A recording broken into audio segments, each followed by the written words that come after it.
Hello guys, welcome to my channel Geek Subject Topics. Once again, today let's discuss about the history. Yesterday is the part one, and today is the part two about the art of the prehistoric age. So, our first topic is about the art of the prehistoric age. So, can you see this picture? As we all know that the prehistoric art is oldest form of art. Okay, around 20,000 BCE, human beings had settled in all different parts of the globe, and various art forms were discovered from all different continents, from Africa to Europe. From cave paintings to Lascaux and Chauvet in France to the engravings of humans in Asia to the rock art in Australia, the art during this age give us a very type of glimpse of the life of that period. So now let's discuss in some deep about the cave paintings. The Lascaux cave paintings were made with brushes that were made from the fur of animals.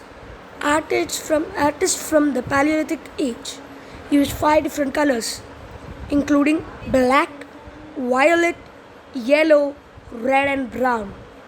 So most of that can be recognized date back to 15,000 BCE, and it generally depicted the animals, humans, and certain symbols, with people engaging in farming activities out of domestic animals.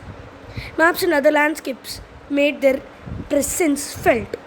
As we know, pots with different decorations were also made. However,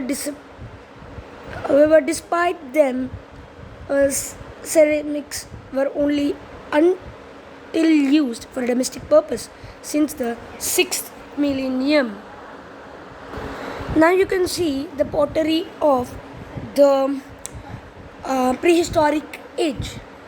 And one more thing about most important is that even children also painted. Yeah, there was been some evidence of children also using the medium of art to express themselves. Some almost 13,000 years ago in France, the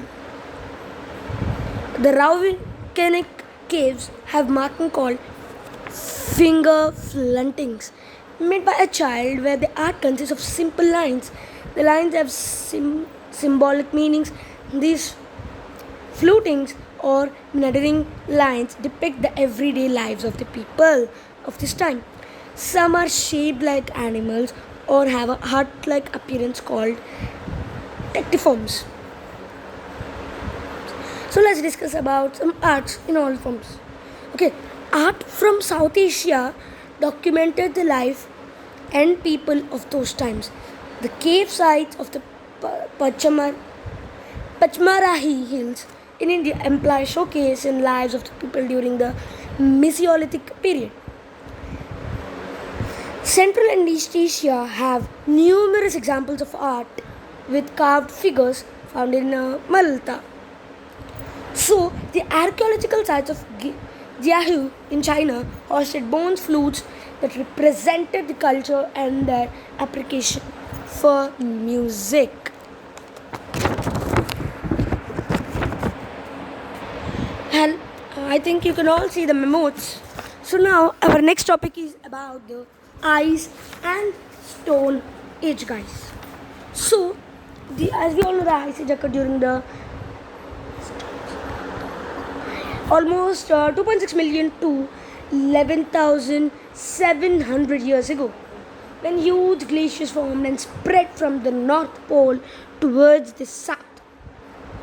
But what are glaciers? Let's discuss about that. Yes, guys. Can you able to see this? This is a glacier. So a glacier is a large mass of permanent ice that is formed by the recrystallization of snow. So during the ice age, such glaciers exist all over Canada, USA, and even the northwestern part of Europe. Glaciers continue to exist even today, but the problem is that they are melting down slowly as the temperature on Earth has been increasing.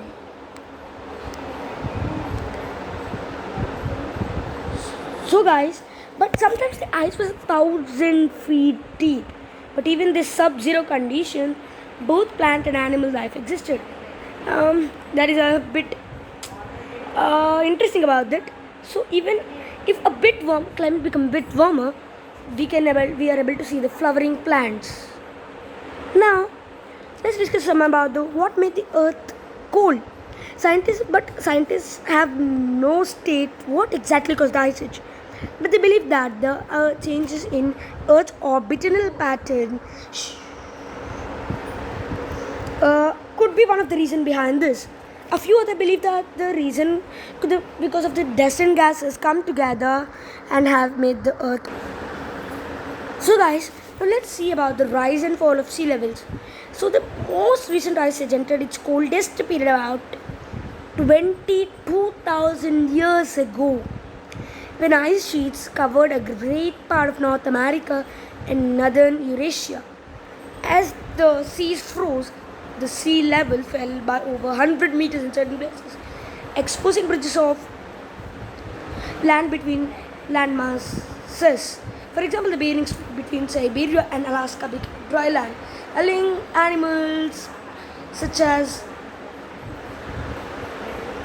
mammoths and deer to move between Asia and North America. So they were followed by human hunters, the first humans to colonize the North America. When the climate became a little warm, the ice melted, the sea level rose again. And this, as well as other land bridges, disappeared. So conditions were extremely harsh for the people who lived near the ice sheets.